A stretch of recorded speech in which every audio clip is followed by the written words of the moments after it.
दृष्टि आईएएस के InFocus programme में एक बार फिर आपका स्वागत है। मेरा नाम है मनीष। हाल ही में इस तरह की खबरें सामने आई हैं कि भारत अंडमान एवं निकोबार द्वीप समूह में उन्नत प्रकार के यानी एडवांस मिलिट्री इंफ्रास्ट्रक्चर का निर्माण कर रहा है। चीन की गतिविधियों को ध्यान में रखते हुए इस तरह का इंफ्रास्ट्रक्चर का निर्माण विशेष रूप से महत्व रखता है। इसलिए इनफोकस में आज हम इसी मुद्दे पर चर्चा करेंगे और सबसे पहले देखते हैं कि इस टॉपिक के अंतर्गत हमारी चर्चा के सामान्य पक्ष क्या रहेंगे।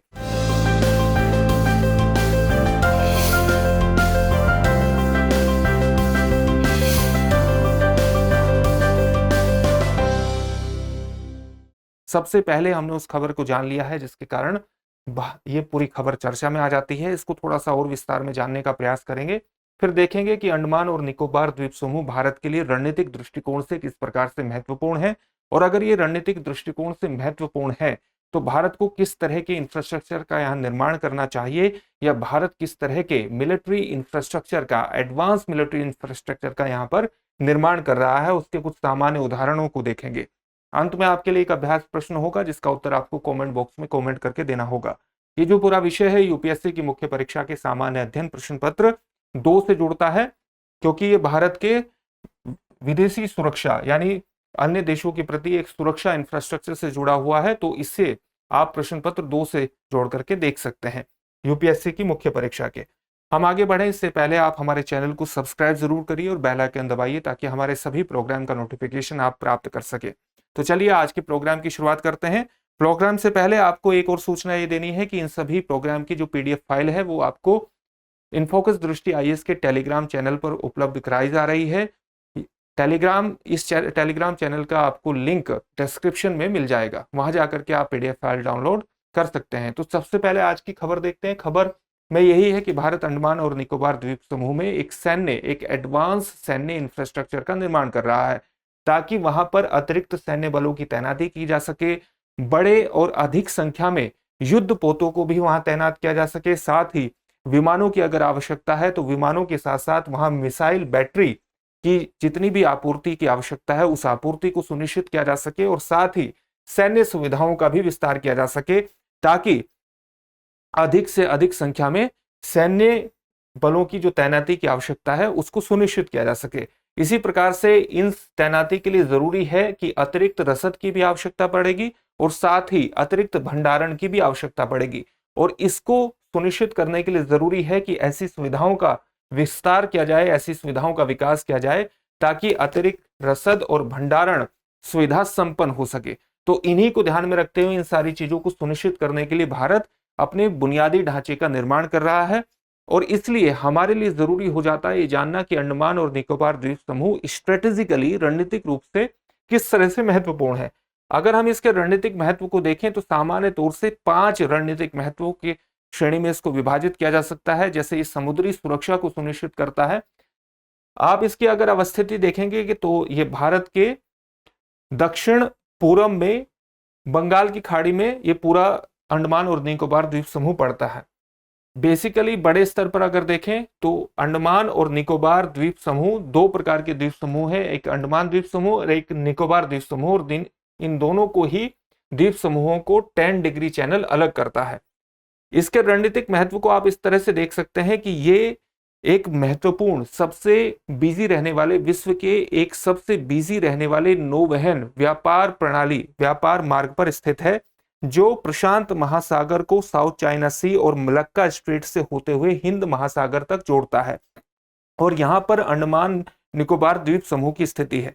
इस प्रकार से भारत को एक महत्वपूर्ण लिवरेज प्रदान करता है कि अगर वो इस क्षेत्र में अपनी समुद्री सुरक्षा को मजबूत करता है तो उसे इस क्षेत्र की पूरी निगरानी रखने का भी एक अवसर हाथ लगता है। इसी प्रकार से म्यांमार के यहां पर एक कोको द्वीप स्थित है। इस कोको द्वीप में चीन सैन्य सुविधाओं का निर्माण कर रहा है, और उसकी सैन्य सुविधाओं को प्रतिसंतुलित करने के लिए भी जरूरी है कि भारत यहां पर अपने सैन्य इंफ्रास्ट्रक्चर को बढ़ाए। तो समुद्री सुरक्षा के अंतर्गत ये भारत को एक फॉरवर्ड बेस प्रदान करता है, फॉरवर्ड नेवल बेस प्रदान करता है, और इसलिए विशेष रूप से महत्वपूर्ण हो जाता है। इसी प्रकार से अगर रणनीतिक दृष्टिकोण को देखें तो ये हिंद प्रशांत महासागर है उसके महत्वपूर्ण नौवहन मार्ग पर पड़ता है, जो विश्व के सबसे बिजी नौवहन मार्ग पर स्थित है, और इसलिए हिंद प्रशांत क्षेत्र के अंतर्गत भी इसका विशेष रणनीतिक महत्व है।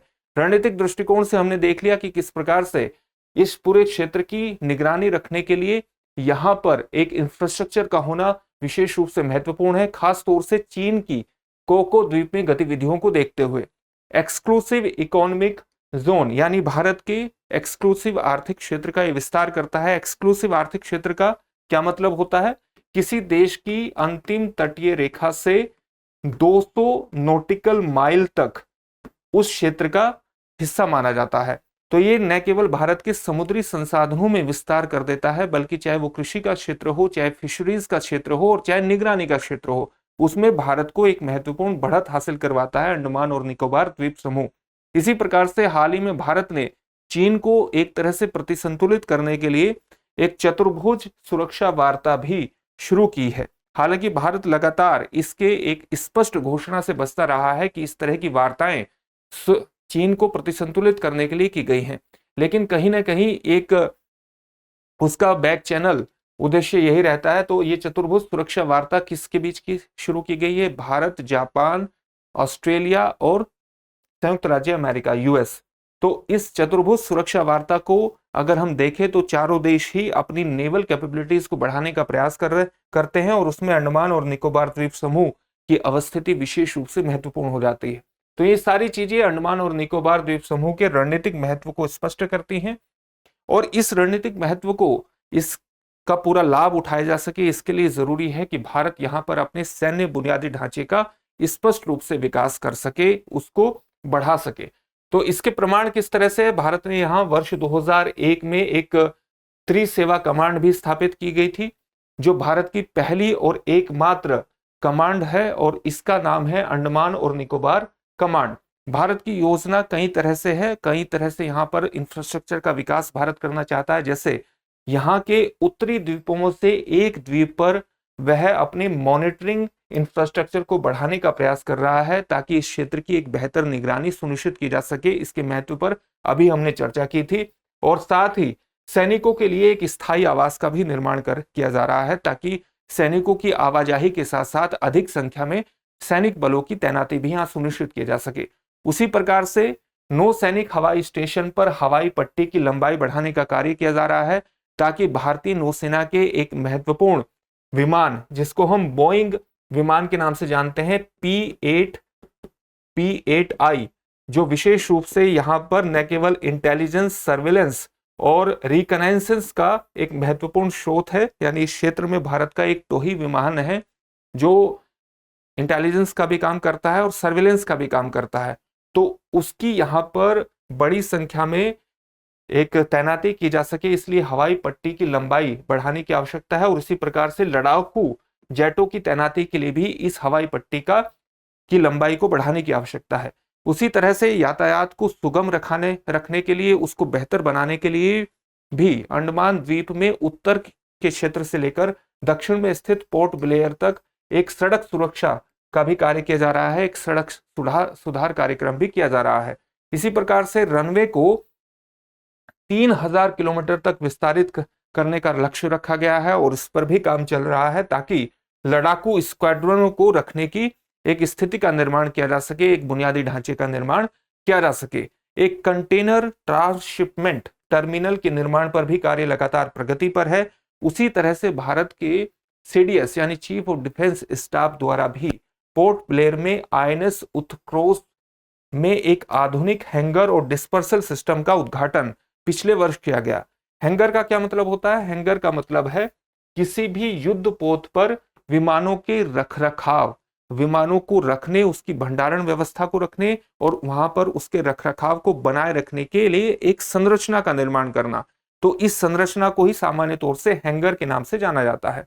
इसी तरह से हमारे देश के जो नौसेना प्रमुख हैं, उन्होंने इसी वर्ष आईएनएस उत्कर्ष पर ही एक प्रिसीजन अप्रोच रडार का उद्घाटन किया गया है ताकि अंडर वाटर हार्बर सुरक्षा और निगरानी प्रणाली को मजबूत बनाया जा सके, उसे एक बेहतर सुरक्षात्मक स्थिति प्रदान की जा सके।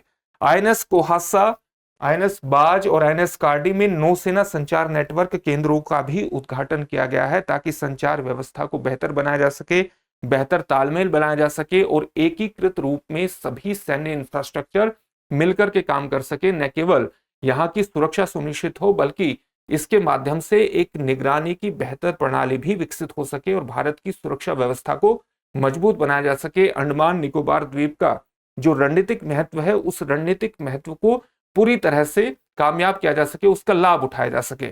इससे संबंधित एक प्रश्न भी देखेंगे, लेकिन प्रश्न से पहले आपके लिए एक सूचना है, और सूचना यह है कि चाहे यूपीएससी की परीक्षा हो और चाहे यूपी पब्लिक सर्विस कमीशन की परीक्षा हो, इन सभी परीक्षाओं में आपका बुनियादी अध्ययन बेहद मजबूत होना चाहिए। और इस बुनियादी अध्ययन को मजबूत करने के लिए दृष्टि आईएएस आपके लिए एक कोर्स प्रारंभ कर रहा है, एनसीईआरटी कोर्स, जो लाइव ऑनलाइन फॉर्म में इसकी कक्षाएं 29 अप्रैल से शुरू हो जाएंगी। एडमिशन प्रारंभ हो चुके हैं। अधिक जानकारी के लिए आप इस नंबर पर कॉल कर सकते हैं। आज के टॉपिक से संबंधित प्रश्न देखते हैं। प्रश्न क्या है? अंडमान एवं निकोबार द्वीप समूह में उन्नत बुनियादी ढांचे के निर्माण का या के उद्देश्य है या है? आपके ऑप्शंस हैं अतिरिक्त सैन्य बलों की तैनाती, चीन के खिलाफ रणनीतिक तैयारी, समुद्री सुरक्षा को मजबूत करना, या उपर्युक्त सभी। इस प्रश्न का उत्तर आप हमें कमेंट बॉक्स में कमेंट करके जरूर दीजिए। साथ ही हमारे चैनल को भी सब्सक्राइब करिए और बेल आइकन दबाइए ताकि हमारे सभी प्रोग्राम का नोटिफिकेशन आपको प्राप्त हो सके, उन प्रोग्राम से आप जुड़ सके, उनका लाभ उठा सके। फिर से एक नए सेशन में आपसे मुलाकात होगी। धन्यवाद। डियर व्यूअर्स, अपने एग्जाम की तैयारी को और बेहतर करने के लिए हमारे चैनल को लाइक, शेयर और सब्सक्राइब करना न भूलें।